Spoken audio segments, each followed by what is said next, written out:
Hi friends, so here we're already at home to try the new stainless steel saucepan. We're gonna make some steamed broccoli. First of all, we gotta remember to always clean thoroughly our cookware. This is very important for your health, so I've already washed mine and it's ready to use. So with the help of the steamer accessory, we're gonna make some steamed broccoli. Okay, as you can see, the water is already boiling. So with the silicone clamps, we're gonna take the lid off because it's very hot and you can hurt yourself. Put it aside, like that. And we'll take the simmer accessory and let it rest. And once again, put the lid back on.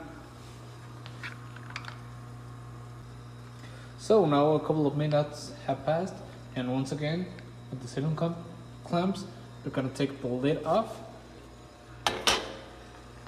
and set aside the steamer. So our broccoli is now ready, and we just turn the heat off. So I like this because it's very practical to use and it can help a lot in your kitchen. So I will recommend it.